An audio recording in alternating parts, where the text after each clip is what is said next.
السلام عليكم ورحمة الله وبركاته.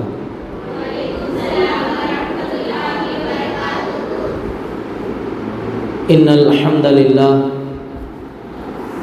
نحمده ونستعينه ونستغفره ونؤمن به ونتوكل عليه ونعوذ بالله من شرور أنفسنا ومن سيئات أعمالنا من يهده الله فلا مضل له ومن يضلله فلا هادي له وأشهد أن لا إله إلا الله وحده لا شريك له وأشهد أن محمدا عبده ورسوله أما بعد.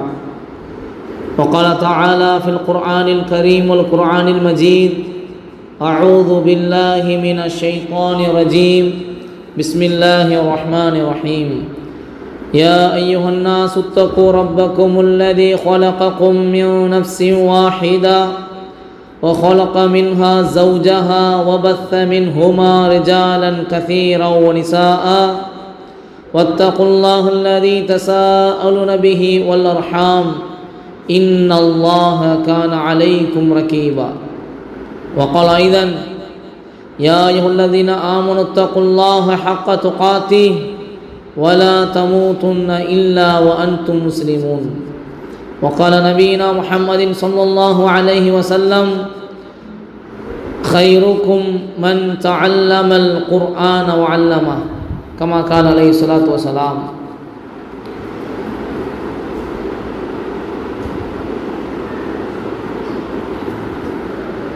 يا أيها الناس أوصيكم أولا بتقوى الله.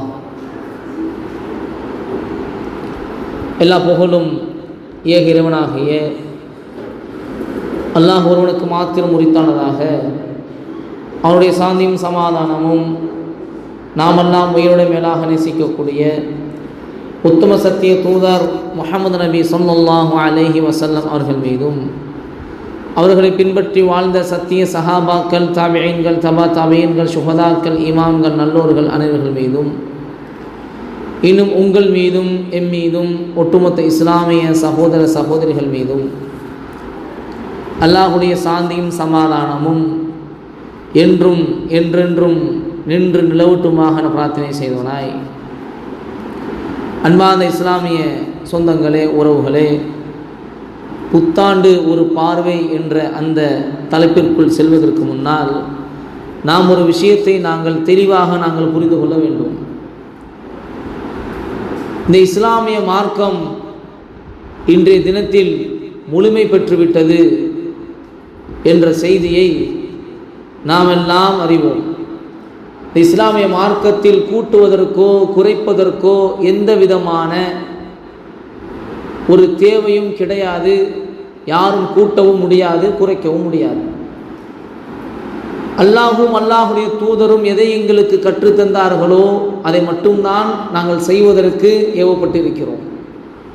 அல்லாஹும் அல்லாஹுடைய தூதரும் எதை விட்டு விலக வேண்டும் என்று எங்களுக்கு கட்டளையிட்டிருக்கிறார்களோ அதை விட்டு நாங்கள் விலகி இருக்க வேண்டும். அல்லாஹும் அல்லாஹுடைய தூதரும் காட்டி தராத வழிமுறைகளை எதையும் என்னுடைய மனோ இச்சையின் அடிப்படையிலோ அல்லது என் சமூகத்தார் இருக்கக்கூடிய நண்பர்கள், தோழர்கள், அவர்களுடைய மன திருப்திக்காக வேண்டியோ இஸ்லாம் என்ற பெயரில் எதையும் நாங்கள் கூட்டவோ குறைக்கவோ முடியாது. அன்பான இஸ்லாமிய சொந்தங்களே, உறவுகளே, அந்த அடிப்படையில் ஒரு இஸ்லாமியன் என்பவன் இந்த உலகத்தில் வாழும் பொழுது எப்படி வாழ வேண்டும், எதை கடைபிடிக்க வேண்டும், எதை விட்டு விலகி இருக்க வேண்டும், எதை அவன் வாழ்க்கையில் அவன் நடைமுறைப்படுத்த வேண்டும் என்பதையெல்லாம் மிக தெள்ளத் தெளிவாக அல்லாஹுடைய தூதர் ஸல்லல்லாஹு அலைஹி வஸல்லம் அவர்கள் மிக அழகான முறையில் வாழ்ந்து காட்டி சென்று விட்டார்கள். அல்லாஹுவும் பல இடங்களில் எப்படியெல்லாம் ஒரு மூமின் இருக்க வேண்டும் என்பதையும் குர்ஆனின் வாயிலாக நமக்கு அல்லாஹ் ரப்பல் ஆலமீன் நமக்கு அவ்வப்போது சொல்லிக் கொண்டே இருக்கிறான். நாம் குர்ஆனை படித்தால் தெரியும். அன்பார்ந்த இஸ்லாமிய சொந்தங்களே, இந்த புத்தாண்டு என்று சொல்லக்கூடிய இன்னும் ஓரிரு தினங்களில் வரக்கூடிய நியூ இயர், புதிய ஆண்டு, எல்லோரும் சொல்லக்கூடிய வார்த்தை என்ன? ஹாப்பி நியூ இயர், புத்தாண்டு, மகிழ்ச்சியான புத்தாண்டு. இந்த புத்தாண்டு என்பது ஒரு கொண்டாடக்கூடிய ஒரு தினமாகவே மாறிவிட்டது. எல்லாருடைய பார்வையிலும் யாரும் பாரபட்சம் இல்லாமல், அவர் கிறிஸ்துவராக இருந்தாலும் அல்லது வேறு ஒரு மதத்தை சார்ந்தவராக இருந்தாலும் அவர்களெல்லாம் அதை கொண்டாடக்கூடியவர்களாக, அதை ஒரு கொண்டாடக்கூடிய ஒரு பண்டிகையாகவே இன்றைய தினத்தில் ஆக்கி கொண்டதை நாங்கள் பார்க்கிறோம். இதில் வேதனை தரக்கூடிய ஒரு விஷயம் என்னவென்று சொன்னால், இஸ்லாமியனும் அல்லாஹுவையும் அல்லாஹுடைய தூதரையும் நம்பிக்கொண்டு இருக்கக்கூடிய ஒரு இஸ்லாமியனும் இதை தனது கொண்டாட்ட தினத்தில் ஒரு கொண்டாடக்கூடிய ஒரு தினமாக ஏற்று அதை கொண்டாடுவதற்காக வேண்டி ஆயத்தியமாகி தன்னை தயாரிப்படுத்திக் கொண்டு இருப்பதை நாங்கள் இன்றைய காலகட்டத்தில் நாம் பார்க்கிறோம். அல்லாஹ் பாதுகாக்க வேண்டும். அன்பானவர்களே, இந்த புத்தாண்டில் நடக்கக்கூடிய விஷயங்கள் என்ன?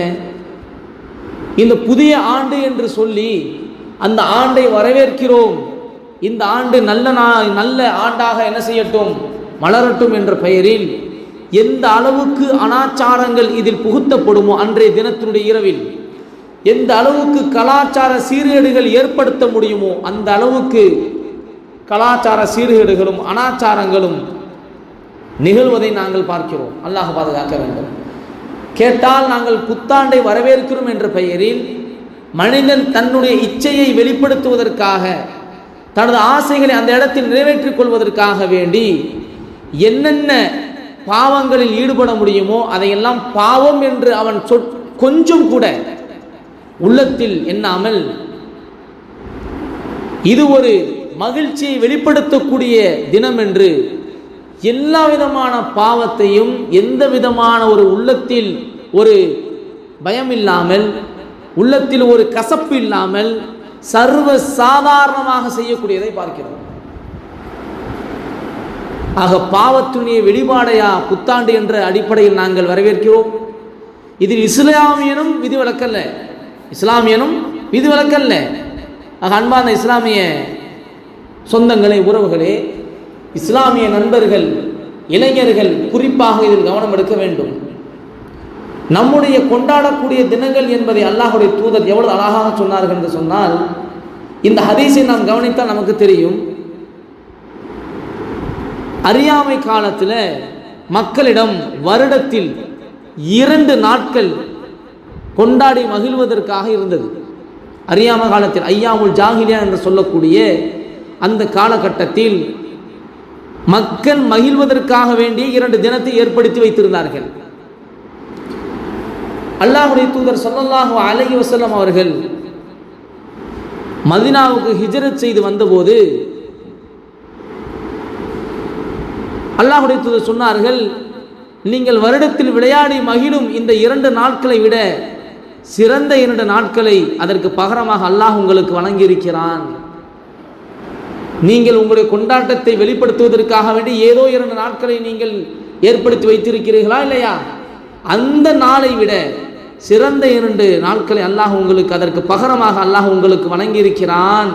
அவைதான் நோன்பு பெருநாளும் ஹஜ்ஜு பெருநாளும் என்பதாக அல்லாஹ்வுடைய தூதர் ஸல்லல்லாஹு அலைஹி வஸல்லம் அவர்கள் சொன்னார்கள். அப்ப இந்த ஹதீஸிலிருந்து நமக்கு தெளிவாக விளங்குகிறது, ஒரு மூமினுடைய கொண்டாட்டம் என்பது, நம்முடைய மகிழ்ச்சியை வெளிப்படுத்தக்கூடிய நாள் என்பது அது நம்முடைய 2 பெருநாளுடைய தினங்கள். அனஸ் ரலியல்லாஹு தஆலா அறிவிக்கக்கூடிய செய்தி இது நஸையில் பதிவு செய்யப்படுகிறது. அன்பார்ந்தவர்களே, இந்த செய்திக்கு விளக்கமாக சொல்லும் பொழுது ஹாஃபில் இப்னு ஹஜர் ரஹ்மத்துல்லாஹி அலைஹி சொல்றாங்க, இந்த நபிமொழியை அவர்கள் விளக்கும் பொழுது சொல்லக்கூடிய வாசகம், நிராகரிப்பாளர்களுடைய அந்த கொண்டாடக்கூடிய பெருநாட்களை, அவர்கள் பெருநாள் தினமாக கொண்டாடக்கூடியதை நாமும் கொண்டாடுவதும் அதற்கு ஒப்பான முறையில் நாங்கள் நடந்து கொள்வதும் ஒரு வெறுக்கத்தக்க ஒரு விஷயம் என்பதாக பதிவு செய்கிறார்கள்.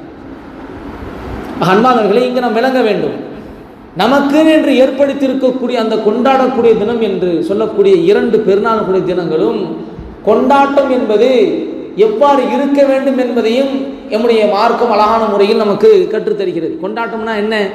அப்போ 2 பெருநாள் தினத்தில் எப்படி வேணாலும் கொண்டாடி கொள்ளலாமா? மது அறிந்து கொள்ளலாமா? மது அறிந்து கொண்டு ஆடல் பாடல்களோடு தெருவில் நடந்து செல்லலாமா? ரோட்டில் அனாச்சார முறையில் கத்தலாமா? ஆண்களும் பெண்களும் அவர்கள் கலந்து ரோட்டில் நடந்து செல்லலாமா? இப்படிப்பட்ட அனாச்சாரத்தை இஸ்லாமிய மார்க்கம் அனுமதிக்கல. அப்ப கொண்டாடக்கூடிய தினமாக இருக்கக்கூடிய நம்முடைய 2 பெருநாளுமாக இருந்தாலுமே கூட அது மகிழ்ச்சியை எவ்வாறு வெளிப்படுத்த வேண்டும் என்று சொல்லுகிறது, நமக்கு இஸ்லாமிய மார்க்கம் கற்றுத்தருகிறது. ஆனால் இப்படிப்பட்ட ஒரு அனாச்சாரத்தை கூட கொண்டாட்டத்தில் நாங்கள் கொண்டு வர முடியாது. சிலர் நினைக்கலாம், அப்போ இஸ்லாமிய கொண்டாடக்கூடிய தினம் என்று சொல்லக்கூடிய அந்த 2 பெருநாட்களில் நாம் நம்முடைய என்ஜாய்மெண்ட்டை வெளிப்படுத்தலாம் அப்படின்னு இன்றைக்கு இளைஞர்கள் நினைத்து கொண்டு இருக்கக்கூடிய கொண்டாட்டங்கிறது என்ன, மகிழ்ச்சியை வெளிப்படுத்துறது என்ன? ரோடுகளில் வீதி வீதியாக அலைவது, விடிய விடிய அலைவது, மது அருந்துவது, அடுத்தவர்களை இடையூறு செய்வது, ரோட்டில் கத்தி கூச்சல் போடுவது, அடுத்தவர்களுடைய சந்தோஷத்தில் தன்னுடைய தேவையில்லாத வேலைகளை ஈடுபடுத்தி அவர்களை துன்புறுத்துவது, இப்படி மற்ற மக்களுக்கு இடையூறு கொடுப்பதையும், மது அருந்துவதையும், பெண்களோடு ஒன்றாக சுத்துவதையும், ஆண் பெண் கலப்பையும், தேவையில்லாத வீண் விரயம் தான் கொண்டாடக்கூடிய கொண்டாட்டத்தை வெளிப்படுத்தக்கூடியதாக இன்றைய நம்முடைய மக்கள் நினைத்து கொண்டு இருக்கிறார்கள். அப்படி அல்ல. அப்படிப்பட்ட ஒரு கொண்டாட்டமாக இன்றைய தினத்தில், கொண்டாட்டம் என்றாலே இதெல்லாம் இருந்தால் தான் கொண்டாட்டம். அப்படித்தான் இன்றைய தினத்தில் இளைஞர்கள் அப்படித்தான் இன்றைக்கு கொண்டு போகப்படுகிறார்கள். கொண்டாட்டத்தை வெளிப்படுத்துதான் என்ன? மது அருந்தணும், கண்டிப்பா மது அருந்தணும், இதுதான் கொண்டாட்டம் அப்படின்னு இளைஞர்களுடைய உள்ளத்தில் திணிக்கப்பட்டு இருக்கிறது. ஆண் பெண் கலப்பு இருக்கணும், அனாச்சாரமான முறையில் ஆடல் பாடலோடு, ஆபாசமான முறையில் ஆடல் பாடல்களோடு தன்னுடைய மானத்தை இழந்தாலும் அதை பற்றி கவலை இல்லாமல் அதெல்லாம் ஒரு கொண்டாட்டத்தினுடைய வெளிப்பாடு என்பதாக இன்றைய தினத்தில் நம்முடைய இஸ்லாமிய இளைஞர்கள் மட்டுமல்ல, ஒட்டுமொத்த இளம் சமூகத்துடைய உள்ளத்திலும் இந்த ஒரு அசிங்கமான, ஒரு அனாச்சாரமான ஒரு பார்வையை அவர்களுடைய உள்ளத்தில் இன்றைய தினத்தில் புகுத்தி வைத்திருக்கிறார்கள். அல்லாஹ் பாதுகாக்கிறார். நாம் விளங்க வேண்டும், நாம் விளங்க வேண்டும். இல்லை என்று சொன்னால் இது மிகப்பெரிய ஆபத்தில் கொண்டு போய் விட்டுரும். இன்றைய காலகட்டத்தில் அனாச்சாரம் எல்லாம் கலாச்சாரமாக காட்டப்படுகிறது. இதை பற்றி சொன்னால் நீங்களாம் பிற்போக்குவாதிகள், நீங்களாம் யார்? மாடர்ன் கல்ச்சருக்குள்ள வாங்க. இன்னும் நீங்க இன்னும் 1950 இருந்தா எப்படி? இன்னும் நீங்க ஆதி காலத்திலே வாழ்ந்தா எப்படி? இன்றைய ட்ரெண்டுக்கு வாங்க. எது ட்ரெண்டு? ஆபாசமான ஆடையை போட்டுக்கொண்டு ரீல்ஸ் என்ற மோகத்தில் ஆண்கள், உலகத்தில் இருக்கக்கூடிய எல்லா ஆண்களும் பார்க்கும் வண்ணத்தில் அரைக்குறை ஆடையோடு வீடியோ எடுத்து சோசியல் மீடியாக்களில் பரப்புவதற்கு பெயர் இன்றைய ட்ரெண்டிங்கான மாடல் கலாச்சாரமா? அசிங்கமான வார்த்தைகளை பேசி வீடியோ போடுவது, இரட்டை அர்த்தம் தரக்கூடிய வார்த்தைகளை பேசி வீடியோ போடுவது, 4 சுவருக்குள் நடக்கக்கூடிய அந்தரங்கமான கணவன் மனைவியுடைய விஷயங்களை சாதாரணமான முறையில் படம் பிடித்து அதை இரட்டை மீனிங்களோடு மக்கள் பார்த்து ரசிக்க வேண்டும், லைக்ஸ் வர வேண்டும், கமெண்ட் வர வேண்டும், ஷேர் வர வேண்டும், அதிகமான சப்ஸ்கிரைபர்கள் வர வேண்டும் என்பதற்காக வேண்டி தனது வெட்கத்தை விட்டு தனது அந்தரங்களை வெளிப்படுத்துவதற்கு பெயர் மாடர்ன் கலாச்சாரமா? இஸ்லாமிய பெண்கள் தனது வெட்கத்தை விட்டு ஆடுவது, அதை பிற மக்கள் பார்க்கும் வண்ணமாக எல்லோருக்கும் அதை ஷேர் செய்து வைப்பது, இத்தனை வியூஸ் போயிருக்கு, இத்தனை பேர் என்னுடைய வீடியோ பார்த்திருக்காங்க என்று தன்னுடைய அரைக்குறை ஆடை போட்டு ஆடின அந்த ஆடியோக்களை, வீடியோக்களை அனுப்பி பார்த்து பெருமை கொள்வது இன்றைய மாடர்ன் கலாச்சாரமா? இதற்கு பெயர் தான் நாகரிகமா? அல்லாஹ் பாதுகாக்க வேண்டும். எந்த அளவுக்கு என்று சொன்னால், சில பெற்றோர்களே அனுமதிக்கிறார்கள் தனது பெண் பிள்ளைகள் அவ்வாறு அசிங்கமான முறையில் ஆட்டம் போடுவதை. தனது பெற்றோர்களே அதற்கு வழிவகுத்து கொடுக்கிறார்கள், என்கரேஜ் பண்றாங்க. அல்லாஹ் பாதுகாக்கணும், அல்லாஹ் பாதுகாக்கணும். அன்பான இஸ்லாமிய சொந்தங்களே, உறவுகளே, நாம் விளங்க வேண்டும். நமது பிள்ளைகளிடத்திலே நாங்கள் கவனம் செலுத்த வேண்டும். எப்படிப்பட்ட ஒரு வாழ்க்கையை என் மகன் வாழ்ந்து கொண்டிருக்கிறான், எப்படிப்பட்ட ஒரு வாழ்க்கையை அவன் வாழ்ந்து கொண்டிருக்கிறான். இந்த அனாச்சாரங்கள் எல்லாம், இதுவெல்லாம் இளம் சமூகத்தை கெடுப்பதற்காக வேண்டி ஏற்படுத்தப்பட்ட சூழ்ச்சிகள் என்பதை இன்றைய தினத்தை நம்ம விளங்கிக் கொள்ளணும். இப்படிப்பட்ட அனாச்சாரத்தில் சிக்கிக்கொண்டு தவிக்கக்கூடிய அந்த இளைஞன், இளம் பெண் தன்னுடைய நோக்கத்தையே தவறவிட்டவளாய், தனது நோக்கத்தை தவறவிட்டவனாய் இன்றைய தினத்தில் சமூகத்தில் நடைபெறுகிறார்கள். தவறான பழக்க வழக்கங்கள், போதைப் பொருட்களை உபயோகப்படுத்துவது, ஆணும் பெண்ணும் எல்லா விதத்திலும் சமம்தான் என்று ஆண்கள் குடிப்பதே தவறு, அதுவே ஹராம் என்று சொல்லக்கூடிய இந்த இஸ்லாமிய மார்க்கத்தில் இன்றைக்கு பெண்கள் போதைக்கு அடிமையாகுவது, தவறான பழக்கங்களில் ஈடுபட்டு தன்னுடைய வாழ்க்கையை சீரழித்து நடுத்தெருவில் இருக்கக்கூடிய எத்தனையோ அவல நிலையை நாங்கள் பார்க்கிறோம். ட்ரெண்டிங் என்கிற பெயர்ல, மாடர்ன் கலாச்சாரம் என்ற பெயர்ல வாய்விட்டு சொல்வதற்கு கூசக்கூடிய அசிங்கங்களை இன்றைய தினத்தில் சமூகத்துக்கு முன்னால் அரங்கேற்றாங்க. லிவிங் டுகெதர், எப்படி இருவரும் மனம் முகர்ந்து வாழ்ந்தால் போதும், திருமணம் என்பது தேவை கிடையாது. அவர்கள் பிரிய வேண்டும் என்று நினைத்தால் பிரிந்து கொள்ளலாம், யாரும் இதற்கு தடை கிடையாது. திருமணம் ஆகாத உறவுகள், விபச்சாரத்திற்கு இன்றைய நவீனத்தினுடைய பெயர் லிவிங் டுகெதர். ஒரு ஆணும் ஒரு பெண்ணும் விபச்சாரம் செய்வதற்கு இன்றைய தினத்தில் வைத்திருக்கக்கூடிய நவீன பெயர் லிவிங் டுகெதர். அல்லாஹ் பாதுகாக்கும். எவ்வளவு அனாச்சாரங்கள் இன்றைய இளம் சமூக இடத்துல ஊடுருவி நிற்கிறது. இதெல்லாம் எப்போ வெளிவரும்? இதே போன்ற இந்த பண்டிகை,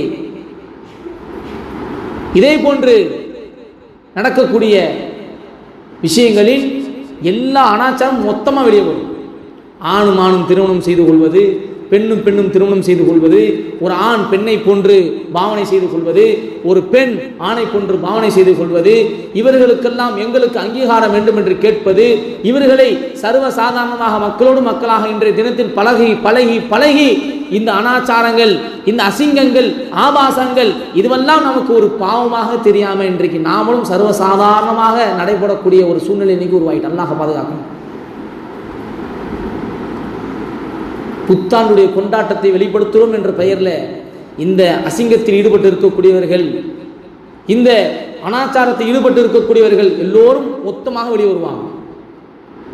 அன்பார்ந்தவர்களே, அன்றைய இரவில் தான் புத்தாண்டை வரவேற்கிறோம் என்று சொல்லப்படக்கூடிய அன்றைய இரவில் தான் புதிய குடிகாரன் உதயமாகிறான்.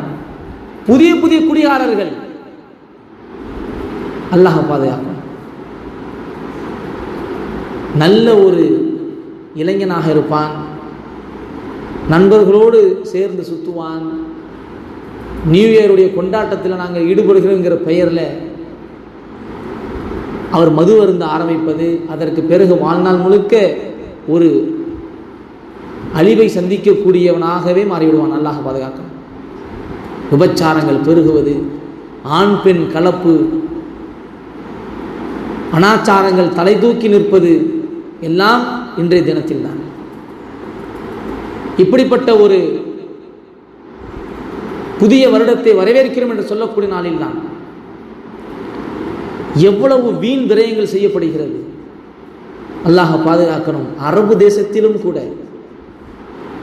லா இலாஹா இல்லல்லாஹ் முஹம்மது ரசூலுல்லாஹ் என்ற கலிமாவை ஏற்றி வாழக்கூடிய அரபு தேசத்திலும் கூட இந்த புத்தாண்டுக்கு வரவேற்புங்கிற பெயரில் எவ்வளவு வெடிகளை போட்டு, எவ்வளவு காசுகளை பயன்படுத்தி, எவ்வளவு விஷயங்களை அவர்கள் வீண்வரையும் செய்கிறார்கள்.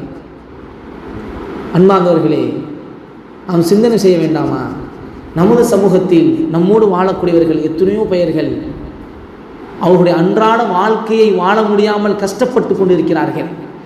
எத்தனையோ தெருக்களில் வீடு இல்லாமல், வாசல் இல்லாமல், ரோட்டின் ஓரமாக பச்சிளம் குழந்தையோடு உறங்கக்கூடிய எத்தனை தாய்மார்களை பார்க்கிறோம். ஒருவேளை சாப்பாட்டிற்காக வேண்டி, ஒரு பண்ணை தின்பதற்காக வேண்டி அதற்காக ஏங்கி தவிக்கக்கூடிய எத்தனை சிறுவர்களை சிறுமிகளை நம் ரோட்டில் பார்க்கிறோம். எத்தனை கை குழந்தைகளை இடுப்பில் வைத்துக் கொண்டு அன்றைய தினத்தில் பசி ஆற்றினால் போதாதா என்று தவிக்கக்கூடிய தாய்மார்களை பார்க்கிறோம்.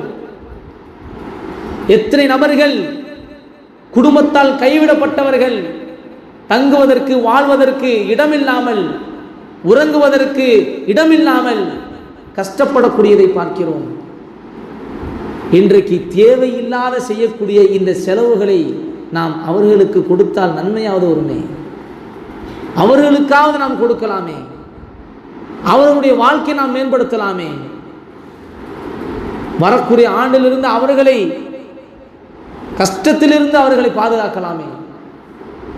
ஒருவேளை உணவு நிம்மதியாக சாப்பிடக்கூடிய ஒரு வாய்ப்பை ஏற்படுத்தலாமே. இது எதுவுமே நமது கண்ணுக்கு தெரியாது, எதுவும் கண்ணுக்கு தெரியாது. இரவு முழுக்க விடிய விடிய மதுக்களை அறிந்து கொண்டு, எந்த அளவுக்கு என்று சொன்னால் மதுவினுடைய அதன் போதையினால் நண்பர்களே தங்களுக்குள் சண்டையிட்டு உயிரை இழக்கக்கூடிய அளவுக்கு அபாயங்கள் ஏற்படுது. அந்த அளவுக்கு தன்னுடைய புத்தி சுவாதத்தை இழந்து குடியில் மூழ்கி என்ன செய்கிறோம் ஏது செய்கிறோம் என்று தெரியாமல் அன்றைய நாளை அப்படியே கழிக்கக்கூடியவன். காலையில் எந்திரித்தால் என்ன நடந்தது ஏது நடந்தது என்று தெரியாது. சொல்வார், நேற்று இரவு சரியான என்ஜாய்மெண்ட். ஒன்னால் எத்தனை பேர் பாதிக்கப்பட்டிருப்பார்கள் தெரியுமா? அன்றைய இரவை கொண்டாட்டம் என்கிற பெயரில் பைக்கை எவ்வளவு வேகமாக ஓட்டி சென்றிருப்பாய். எத்தனை பேரை உயிரை காவு வாங்குவதற்கு நீ உன்னுடைய வண்டியை வைத்து நீ ரோட்டில் அலைந்திருப்பாய். எத்தனை பேருடைய நிம்மதியை கெடுத்திருப்போம். அதுதான் நமக்கு என்ஜாய்மெண்ட். நேற்று இரவு சரியான என்ஜாய்மெண்ட், ரொம்ப ஹாப்பியாக இருந்தது. நம்முடைய சந்தோஷத்திற்காக வேண்டி அடுத்தவனுடைய சந்தோஷத்தை கெடுத்து வாழ்பவன் மனிதன் அல்ல. இன்றைக்கு நம்முடைய சமூகம் இப்படித்தான். நம்முடைய பிள்ளைகள் எத்தனையோ பெயர்கள் சென்னையில் படிக்கலாம் அல்லது கோயம்புத்தூரில் படிக்கலாம். தாயை பிரிந்து தந்தையை பிரிந்து குடும்பத்தை பிரிந்து வாழக்கூடிய அந்த இளைஞன், எத்தனையோ இளைஞர்கள் இரவு நேரத்தில் இதே போன்ற அனாச்சாரத்தில் ஈடுபடக்கூடியவர்கள் இருக்கிறார்கள். எத்தனையோ பிள்ளைகள் குடிகாரராக மாறக்கூடிய சூழ்நிலையில் இருக்கிறார்கள். நாம் எதையுமே கண்டுப்பது கிடையாது, எதையும் தெரிந்து கொள்வது கிடையாது. அல்லாஹுடைய தூதர் ஸல்லல்லாஹு அலைஹி வஸல்லம் அவர்கள் சொன்னார்கள், அல்லாஹுடைய தூதர் ஸல்லல்லாஹு அலைஹி வஸல்லம் அவர்கள் சொன்னார்கள், மன் தஷப்பஹ பி கௌமின் ஃபஹுவ மின்ஹும். அல்லாஹ் பாதுகாக்கணும், அல்லாஹ் பாதுகாத்துக்கணும். யார் பிறர் சமூகத்திற்கு ஒப்பாக நடப்பாரோ, யார் பிறர் சமூகத்திற்கு ஒப்பாக தனது வாழ்க்கையை மாற்றிக்கொள்வாரோ அவர்களை சார்ந்தவர்கள். அப்படி என்றால் அவர்களை சார்ந்தவர்கள் என்றால் என்ன அர்த்தம்? இஸ்லாமியர் அல்ல, இஸ்லாமியருக்கும் அவருக்கும் சம்பந்தம் அல்ல. எவ்வளவு பெரிய ஒரு எச்சரிக்கை! இன்னைக்கு சர்வ சாதாரணமான முறையில் அடுத்தவர்களுடைய பண்டிகையில் கொண்டாட்டங்கள், எல்லா கொண்டாட்டத்திலும் கலந்து கொள்வது, நம்முடைய பண்டிகை போன்று கொண்டாடி கொண்டு அனாச்சாரத்தில் ஈடுபடுவது, அல்லாஹ் மன்னிக்கவே மன்னிக்காத ஷிர்க் நடைபெறக்கூடிய இடத்தில் எந்த விதமான உள்ளத்தில் எந்த விதமான கவலையும் இல்லாமல் அல்லாஹ்வை வணங்க வேண்டியவர்கள், அல்லாஹ் வணங்கப்பட வேண்டிய இடத்தில் இன்றைக்கு இந்த மக்கள் யார் யாரையோ வைத்திருக்கிறார்களே, நரகத்தின் பக்கம் நடைபோட்டு கொண்டிருக்கிறார்களே என்று கொஞ்சம் கூட கவலை இல்லாமல் அவர்களோடு சேர்ந்து பயணிப்பது. அல்லாஹ் பாதுகாக்கணும். மன் தஷப்பஹ பி கௌமின் ஃபஹுவ மின்ஹும். அன்பார்ந்த இஸ்லாமிய சொந்தங்களே, நாம் சிந்தனை செய்து பார்க்க வேண்டும், நாம் சிந்தனை செய்து பார்க்க வேண்டும். இப்படிப்பட்ட கொண்டாட்டங்களில் ஈடுபட்டு எவ்வளவு அனாச்சாரத்தை இழுத்து வருகிறோம், எவ்வளவு பாவங்களை சுமப்பதற்கு தயாராகிறோம். இப்படி புதிதாக ஏற்படுத்தப்படக்கூடிய அனாச்சாரங்கள்லாம் நமக்கு இனிமையாக இருக்கும், மார்க்கம் சொல்வது நமக்கு கசப்பாக இருக்கும். நாம் எந்த அளவுக்கு யூதர்கள் போட்ட திட்டத்தில் மாட்டிக்கொண்டு அவர்களுடைய சூழ்ச்சியில் நாங்கள் சிக்கிக்கொண்டு இன்றைக்கு நம்முடைய அடையாளத்தை இழந்தவர்களாக, இஸ்லாமிய மார்க்கத்தினுடைய கலாச்சாரத்தை புரியாதவர்களாக, நான் யார் என்று தெரியாதவனாக என்ற தினத்தில் நாம் நடைபோட்டுக் கொண்டிருக்கிறோம். அல்லாஹ்வுடைய தூதர் சொன்னார்கள்,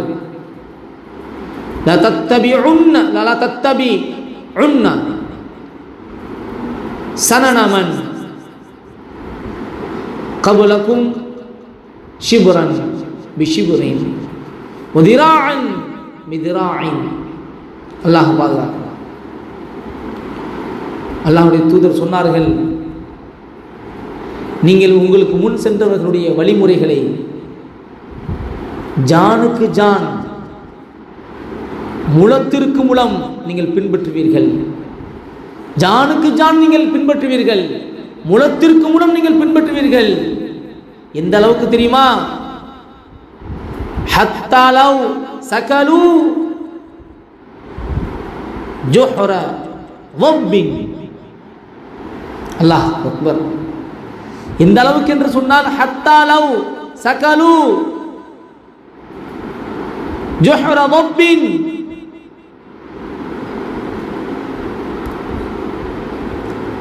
அவர்கள் ஒரு உடும்பு பொந்துக்குள் புகுந்து விட்டால், ஒரு உடும்பனுடைய பொந்துக்குள் புகுந்து விட்டால் அவர்களை தொடர்ந்து நீங்களும் புகுந்து விடுவீர்கள். அவர்களை தொடர்ந்து சகல்துமூஹு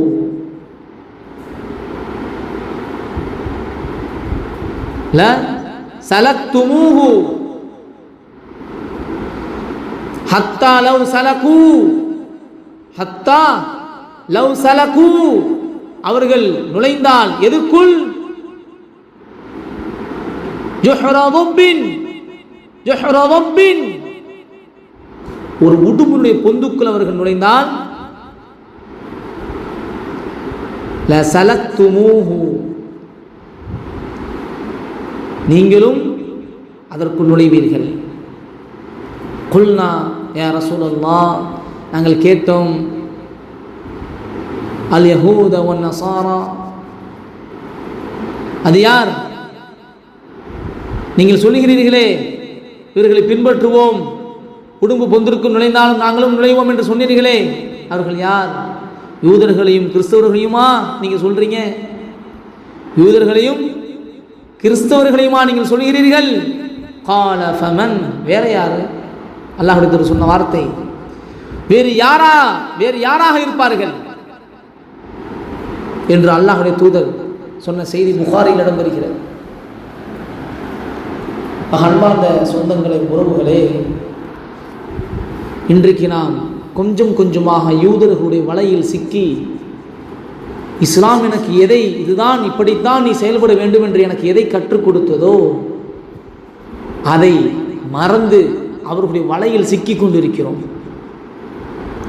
அவர்களுடைய வலையில் சிக்கி கொண்டிருக்கிறோம். எந்த அளவுக்கு அல்லாஹ்வுடைய தூதர் கவனமாக இருந்தார்கள் தெரியுமா? ஒரு முஸ்லிம் எந்த அளவுக்கு எச்சரிக்கையாக இருக்க வேண்டும் என்று அல்லாஹ்வுடைய தூதர் இருந்தார்கள் தெரியுமா? ஒரு நேர்ச்சியை நிறைவேற்றுவதற்கு ஏற்படுத்தக்கூடிய இடத்தில் கூட நபி அவர்கள் ரொம்ப கவனமாக இருந்தாங்க. ஒரு நேர்ச்சியை நிறைவேற்றும் என்று சொன்னால் அதில் கூட அல்லாஹ்வுடைய தூதர் அவர்கள் மிகவும் கவனமாக இருந்தார்கள். அபூதாவூத் ரஹ்மத்துல்லாஹி அலைஹி பதிவு செய்கிறாங்க, நபி ஸல்லல்லாஹு அலைஹி வஸல்லம் அவர்களுடைய காலத்தில் ஒரு மனிதர் புவானா அப்படின்னு சொல்லக்கூடிய ஒரு இடத்துல ஒரு ஒட்டகத்தை அறுத்து பலியிடுவதற்காக வேண்டி நேர்ச்சை செஞ்சிருந்தார். புவானா அப்படிங்கிற இடத்துல ஒரு ஒட்டகத்தை அறுத்து பலியிடுவதற்காக வேண்டி நேர்ச்சை செய்திருந்தார். அதை நிறைவேற்றுவதற்காக வேண்டி அல்லாஹ்வுடைய தூதரிடத்தில் வந்து ஸல்லல்லாஹு அலைஹி வஸல்லம் அவங்ககிட்ட வந்து அனுமதி கேட்கிறாங்க.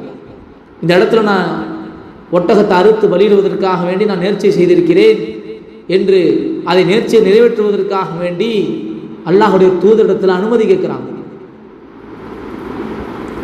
அல்லாஹ்வுடைய தூதர், பரவாயில்லப்பா நேர்ச்சை தானே பண்ணுங்க என்று ஒருத்த வார்த்தையில் சொல்லலை. அல்லாஹ்வுடைய தூதர் இதை கேட்டபோது அல்லாஹ்வுடைய தூதர் திரும்பி கேட்கிறார்கள், நீங்கள் நேர்ச்சி செய்த இடத்தில் அறியாமை காலத்தில் ஏதாவது சிலைகள் வணங்கப்பட்டு வந்ததா? நீங்க நேர்ச்சி செஞ்ச இடத்துல அறியாமை காலத்தில் ஏதாவது சிலை வணக்கங்கள் அந்த இடத்தில் ஏற்பட்டு வந்ததா? அதற்கு இல்லை என்று அவர் சொன்னார்.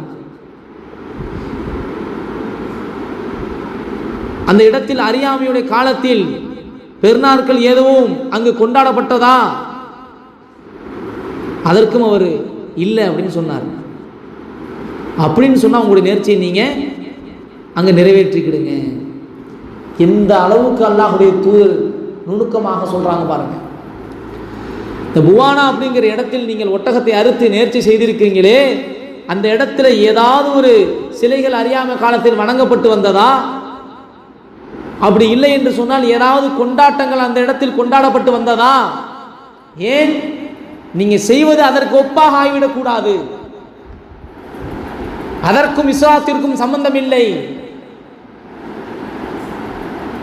இந்த நேர்ச்சியுடைய விஷயத்தில் கூட அல்லாஹ்வுடைய தூதர் பிறர் சமூகத்திற்கு ஒப்பாகிவிடக் கூடாது என்று எவ்வளவு கவனம் எடுத்திருக்கிறார்கள்.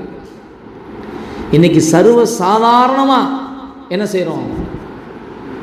அவர்களுடைய கொண்டாட்டத்தில் கலந்து கொண்டு மார்க்கத்திற்கு முரணான விஷயங்கள் நடைபெறுகிறது, அனாச்சாரங்கள் நடைபெறுகிறது, நாங்களும் அதில் சந்தோஷம் அடைகிறோம். நஅூது பில்லாஹ், அல்லாஹ் பாதுகாக்கணும். கேட்டால் சொல்லுவோம் இது மத நல்லிணக்கம். இப்படி சொல்வதை மத நல்லிணக்கத்திற்கு நீங்கள் எதிரானதை நீங்கள் சொல்றீங்க. இஸ்லாத்தை பற்றி தவறான ஒரு தோற்றத்தையே நீங்கள் பிற மக்களுக்கு நீங்கள் எடுத்து சொல்றீங்க. அன்பார்ந்த இஸ்லாமிய சொந்தங்களே, உறவுகளே, அல்லாஹ்வுடைய தூதரை விடவா பிற மத மக்களிடத்திலே நல்லிணக்கமாக நடக்க முடியும்? நபியவர்கள் நமக்கு எவ்வளவு விஷயங்களை காட்டி தந்திருக்கிறார்கள். அதை பற்றி பேசினால் அவ்வளவு விஷயங்களை சொல்லலாம். அப்படி நபியவர்கள் எவ்வளவு விஷயங்களை காட்டி தந்திருக்கிறார்கள். ஏதாவது ஒரு விஷயம் இஸ்லாமிய மார்க்கத்திற்கு முரணானதை நபியவர்கள் அவர்களோடு சேர்ந்து செய்வதற்கு அவர்கள் அனுமதி கொடுத்தார்களா? அல்லாஹ்வுக்கு எதிராக இணை வைக்கப்படக்கூடிய இடத்தில் ஒரு இஸ்லாமை நின்று ரசிப்பதற்கு நபியவர்கள் வழிவகுத்தார்களா? இடம் கொடுத்தார்களா? அல்லாஹ்வுடைய தூதரை போன்று ஒரு உயர்ந்த குணத்தில் இருக்கக்கூடியவர்களை, நல்ல குணத்தில் இருக்கக்கூடியவர்களை பார்க்க முடியுமா? அல்லாஹ் பதிவு செய்கிறான்,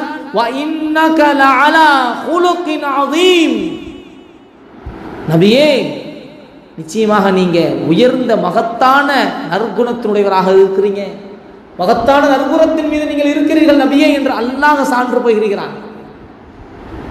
அந்த நபியவர்கள் கற்றுத்தராததை இன்றைய தினத்தில் நாங்கள் மத நல்லிணக்கம் என்ற பெயரில் எவ்வளவு அனாச்சாரத்தை நாங்கள் ஈடுபடுத்துகிறோம். அல்லாஹ் பாதுகாக்கணும். அன்பார்ந்தவர்களே, இன்னைக்கு பிற மக்களை திருப்திப்படுத்துவதற்காக வேண்டி இஸ்லாத்தினுடைய ஆரம்ப அடிப்படையான கொள்கைகளை இன்றைய தினத்தில் இன்னைக்கு விடக்கூடிய அளவுக்கு நாம் மிகவும் பலகீனமாகிவிட்டோம். அல்லாஹ் பாதுகாக்கணும். நம்முடைய கொள்கை கோட்பாட்டை மாற்று மத அன்பர்களுக்கு நாம் சொல்லியிருப்போம் என்று சொன்னால், சரியான முறையில் அவர்களுக்கு விளக்கம் அளித்திருப்போம் என்று சொன்னால், அவர்களும் அந்த அடிப்படையிலேயே தான் நம்மளை பார்த்திருப்பார்கள். அதே போன்று நம்மிடத்திலும் நல்ல ஒரு இணக்கமாக பழகியிருப்பார்கள். கூற தவறியது நம்முடைய தவறு, கூற தவறியது நம்முடைய தவறு. இன்றைக்கும் ஒரு சில விஷயங்களை அவர்கள் நம்மளை பற்றி புரிந்து வைத்திருக்கிறார்கள். இன்றைக்கும் அதன் அடிப்படை தான் நடக்கிறாங்க. உதாரணத்திற்கு, அவர்கள் தீபாவளிக்கோ அல்லது வேறு ஏதோ ஒரு பண்டிகைக்கோ அவர்கள் கடவுளுக்காக வேண்டி உணவை படைத்தால் அதை நமக்கு தரமாட்டாங்க. அதை நமக்கு தரமாட்டாங்க. இஸ்லாமியர் நண்பர்களுக்கு கொடுப்பதாக இருந்தால் அவர்கள் சமைத்ததிலிருந்து செய்ததிலிருந்து தனியாக எடுத்து வைத்து கொடுப்பார்கள். கொடுக்கும்போதே சொல்லி கொடுப்பார்கள், இது கடவுளுக்கு படைக்கலை, உங்களுக்காக தனியாக எடுத்து வச்சிருக்கோன்னு சொல்லி. இது எப்படி இந்த புரிதல் அவங்களுக்கு வந்துச்சு? இந்த புரிதல் அவர்களுக்கு எப்படி வந்தது? ஆக இதே போன்று இறைவனுடைய கோட்பாட்டிலும் நம்முடைய கொள்கையிலும் அவர்களுக்கு நாம் ஏன் அதை எடுத்துரைக்கவில்லை? ஷிர்கில் நாங்கள் கைகூட மாட்டோம், அல்லாஹ்வை இணை வைப்பதில் நாங்கள் ஒரு காலம் நாங்கள் அனுமதிக்க மாட்டோம், அதில் நாங்கள் கலந்து கொள்ள மாட்டோம், அது எங்களுக்கு ஒருபோதும் ஆகாது, அது எங்களுடைய மார்க்கம் தடுத்திருக்கிறது என்று அவர்களுக்கு ஏன் நாம் எடுத்து சொல்லவில்லை? இன்னைக்கும் அவர்களுக்கு தெரியுமா இல்லையா? இஸ்லாமியர்கள் அல்லாதவர்கள் வேறு யாராவது ஆட்டை அறுத்தால் அவர்கள் சாப்பிட மாட்டார்கள். அவர்களுக்கு நல்ல தெளிவாக தெரியும். ஹலாலா ஹலால் இல்லையான்னு அவங்களே சொல்லுவாங்க. இதையெல்லாம் புரிந்து கொண்டுதானே நம்மிடத்தில் இவ்வளவு இணக்கமாக நடக்கிறார்கள். ஏன் இறைவனுடைய விஷயத்தில் மட்டும் நாம் கொள்கையை சரியான முறையில் அவர்களுக்கு சொல்லாதவர்களாக இருக்கிறோம்? அவர்களுக்காக வேண்டி அவர்களுடைய பண்டிகை, அவர்கள் இறைவனை அவர்கள் கும்பிடுகிறார்கள், அதற்கு வரவேற்று நாம கட்டோட்டு வைக்கிறோம். எல்லோரும் வந்து என்ன செய்யுங்க, வணங்கிட்டு போங்க. அப்போ ஷிர்க்குக்கு நாங்கள் வழிவகுக்கிறோம். நாளைய தினம் அந்த சகோதரனை எப்படி இஸ்லாத்தின் பக்கம் அழைப்பீர்கள்? இறைவனுடைய அல்லாஹ்வுடைய தன்மை எப்படி சொல்ல முடியும்? அன்றைய தினம் மீண்டும் நீயும் தானே என்னுடன் வந்தாய், நீயும் தானே என்னுடைய இறைவனை வணங்குவதற்காக வேண்டி, அதாவது என்னுடைய சாமியை வணங்குவதற்காக நீயும் தான் அழைப்பு கொடுத்தாய். இப்போ மட்டும் எப்படி அல்லாஹ் மட்டும் சொல்ற, அன்னைக்கு மட்டும் ஏன் உனக்கு அல்லாஹ் மட்டும் இல்லையா என்று கேள்வியை கேட்டால் என்ன பதில் வச்சிருக்கிறோம்? இப்போ மத நல்லிணக்கம் என்ற பெயரில் இஸ்லாத்தினுடைய வரம்புகளை மீறி இன்றைக்கு நம்ம போய் கொண்டிருக்கிறோம். அதுதான் இப்படிப்பட்ட புத்தாண்டு என்று சொல்லக்கூடிய நாட்களிலும் பல அனாச்சாரங்கள், பல அசிங்கங்கள், பல ஆபாசங்கள், பல இணை வைப்புகள் நடைபெறும். அன்பார்ந்த உறவுகளே, இஸ்லாமிய சொந்தங்களே, நாம் திருப்திப்படுத்த வேண்டியது அல்லாஹ்வை தான். நாம் திருப்திப்படுத்த வேண்டியது அல்லாஹ்வை தான். இந்த உலகத்தில் வாழக்கூடிய மக்களை திருப்திப்படுத்துவதற்காக வேண்டி வாழ்ந்தால் ஒரு காலம் திருப்திப்படுத்த முடியாது. வல்லாஹு வ ரசூலுஹு அஹக்கு ஐ யுர்தூஹு இன் கானூ முஃமினீன். மூமின்களே சொல்கிறார். அல்லாஹ் முழு வசனத்தில் சொல்லும் பொழுது, உண்மையாகவே மூமின்களாக இருந்தால், உண்மையான மூமினாக இருந்தால் அவர்கள் திருப்திப்படுத்த மிகவும் தகுதியானவர்கள் அல்லாஹும் அவனுடைய ரசூலும் தான். வல்லாஹு ரசூலுஹு அஹக்கு, உண்மையான தகுதியானவர்கள். அயுமூஹு இன் கானூ முஃமினீன், அவர்கள் மூமினாக இருந்தால் அவர்கள் திருப்திப்படுத்த மிகவும் தகுதியானவர்கள் அல்லாஹுவும் அவனுடைய ரசூலும் தான் என்பதாக அல்லாஹ் ரப்பல் ஆலமீன் பதிவு செய்கிறான். ஆக அன்பார்ந்த சொந்தங்களே, உறவுகளே, இப்படிப்பட்ட கொண்டாட்டங்கள் என்பது இஸ்லாமிய மார்க்கத்தில் ஒரு காலம் அனுமதிக்கப்படாத ஒன்று. இது மாற்றார்களுடைய கலாச்சாரத்தில் உள்ளது. அவர்கள் கொண்டாடக்கூடிய அந்த தினத்தில் நாமும் கொண்டாடி என்னுடைய சந்தோஷத்தை வெளிப்படுத்துவோம் என்பது மன் தஷப்பஹ பிகௌமின் ஃபஹுவ மின்ஹும், யார் பிற மதத்திற்கு ஒப்பாக நடப்பாரோ அவர்களை சார்ந்தவர்கள் என்று அல்லாஹ்வுடைய தூதர் ஸல்லல்லாஹு அலைஹி வஸல்லம் அவர்கள் சொல்லியிருக்கிறார்கள். அந்த அடிப்படையில் நாம் அல்லாஹும் அல்லாஹ்வுடைய தூதரும் எங்களுக்கு எதை கற்றுத்தந்தார்களோ அதன் அடிப்படையில் நாங்கள் வாழ வேண்டும். நம்முடைய பிள்ளைகளையும் இதில் நாம் கவனம் எடுக்க வேண்டும். இரவுகளில் ரோடுகளிலே கூச்சலிடுவது, இஸ்லாம் மார்க்கம் கற்றுத்தராத வகையில் பிற மக்களுக்கு நாம் செய்வது, பிற மக்களை துன்புறுத்துவது, இஸ்லாமிய மார்க்கம் சொன்னதின் அடிப்படையில் வாழாமல் என்னுடைய மனோயிச்சையின் அடிப்படையில் என் வாழ்க்கையை நான் செலுத்துவது என்பது நாளை மறுமையில் மிகப்பெரிய ஆபத்தை ஏற்படுத்தக்கூடிய ஒன்று. நாளை மறுமையில் மிகப்பெரிய ஆபத்தை ஏற்படுத்தக்கூடிய ஒன்று. ஆக அல்லாஹ் ரப்பல் ஆலமீன் நமது பாவங்களை மன்னித்தருள வேண்டும். நம்முடைய மார்க்கம் எதை கற்றுத் தந்ததோ அந்த அடிப்படையில் நாமளும் வாழ வேண்டும். நமது பிள்ளைகளை நாங்கள் அதன் அடிப்படையில் தயாரிப்பு செய்ய வேண்டும். இப்படிப்பட்ட அனாச்சாரத்தில் கலந்து கொள்வதை விட்டும், இப்படிப்பட்ட அனாச்சாரத்தினை பரப்புவதை விட்டும், இப்படிப்பட்ட அனாச்சாரத்தில் சிக்கிக்கொள்வதை விட்டும் அல்லாஹ் ரப்பல் ஆலமீன் உங்களை என்னையும் பாதுகாத்தவர்கள் வேண்டும் என பிரார்த்தனை செய்தவனாய் அல்லாஹ் ரப்பல் ஆலமீன் அனைவரையும் நமது பாவங்களை மன்னித்து ஜன்னத்துல் ஃபிர்தௌஸில் உயர்ந்த சொர்க்கத்திலே நபியோடு இருக்கக்கூடிய ஒரு வாய்ப்பை அல்லாஹ் உங்களுக்கு எனக்கும் தந்துள்ள வேண்டும் என பிரார்த்தனை செய்தவனாய் எனது உரையை நான் நிறைவு செய்கிறேன். ஹாதா மா இந்தி வ இல்மு இந்தல்லாஹ் வ குல்லி கௌலி ஹாதா அஸ்தக்ஃபிருல்லாஹ் லி வ லக்கும்.